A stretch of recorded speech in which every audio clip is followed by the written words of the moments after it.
అలాగే పవన్ కళ్యాణ్ గారు కూడా చాలా స్ట్రాంగ్ గా నిలబడుతున్నారు. ఆయన కూడా హిందుత్వం గురించి. ఆయనతో కొంత జర్నీ చేసే ఉంటారు. మీరేం చెప్తారు ఆయన నేను ఆయన గురించి? ఎప్పుడు వెళ్ళలేదు. హ్మ్. కానీ అంటే మంచిదే ఒకే కదా. భావాలతో కలిసి ఉంటారు కదా! డెఫినెట్ గా సనాతన ధర్మం అనేది ప్రపంచంలో అవసరం. ఇవాళ హిందువులు బాగుంటేనే ప్రపంచం బాగుంటుంది, హిందువులు బాగుంటే భారతదేశం బాగుంటుంది. హ్మ్.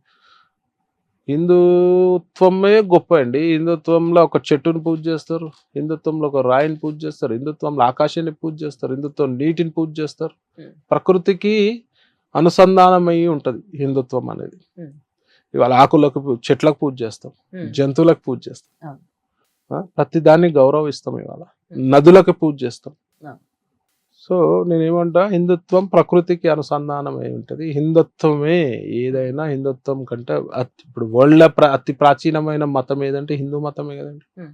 అవునండి. ఇవాళ ఓ 2000-3000 సంవత్సరాల కింద వచ్చి మేము తురం అని మాట్లాడతారు. ఇవాళ మన గుళ్ళ స్తంభాల వయసు 10,000 సంవత్సరాల వయసు, 5,000 సంవత్సరాల వయసు.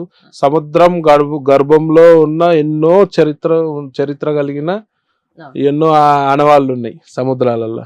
అవును. కొన్ని వందల వేల ఏళ్ళ సంవత్సరాల క్రితం అన్ని ప్రూవన్, అది సైంటిఫికలీ కూడా ప్రూవన్. హ్మ్. హ్మ్. వాళ్ళు రామసేతు లాంటివి చూస్తున్నారు. హ్మ్. సో హిందుత్వానికి మించింది ఏం లేదు. హ్మ్.